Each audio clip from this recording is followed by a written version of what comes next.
against pagkapas si Christina na hindi niya may Natakot si Christine, maiwan. Eh siyempre, andyan, balik-balik sa kanya yung ano niya, yung depression niya. Hindi naman kasi basta maano, lalo na yung naka-root yung ano siya sa mga sa mga witchcraft. hindi siya nag-meditation.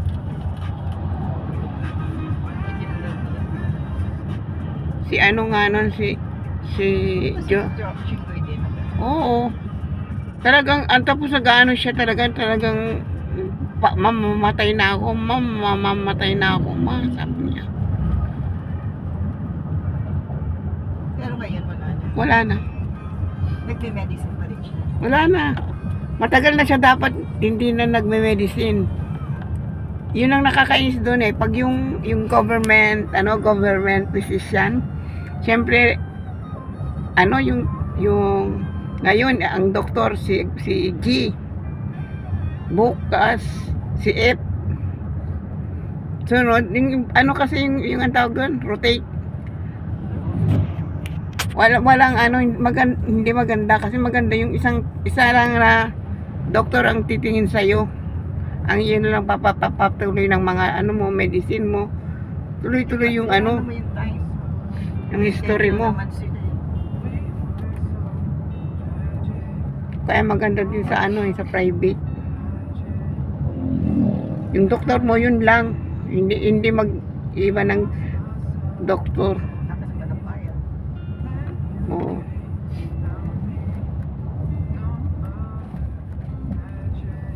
Tinanay ganun eh.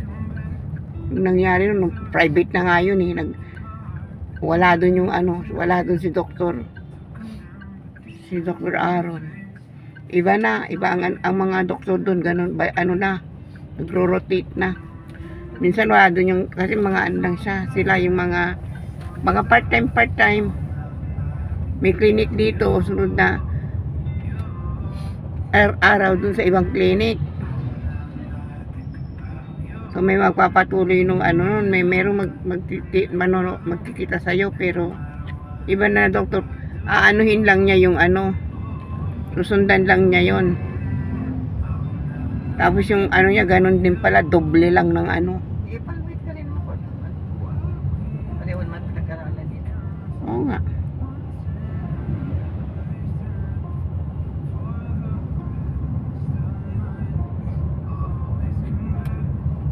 Eh kasi si nanay nun eh, konti-konti lang ng mga niya. Yun nga sabi mo, yung mga complaints niya talagang yun ng old age.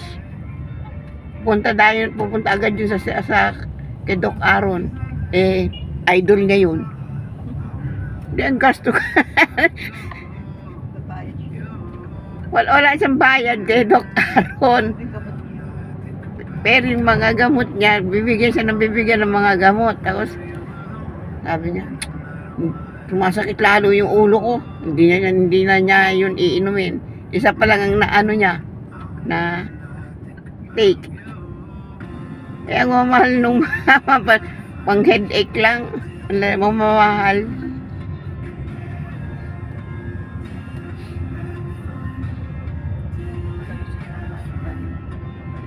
Kasi nga lang yata si Doc Aaron eh. Hindi kasi matatanda ka na gusto nila nakikita na to. Pinakano nila kahit na yung tatay ni Lisel, sabi niya, naramdaman niya gusto niya pupunta siya na. Kumbaga yun ay ang gamot na nila mismo, yung doktor. lalo pa yung sumabi si yung asawa ni Doc, kay din yun, doktora.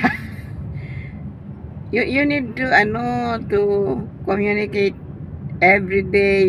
You have to marites para hindi ka maboboard, hindi ka pag Sabado punta na naman siya doon, wala siyang Pupunta siya kay Aaron. oo, makikipag-istorya.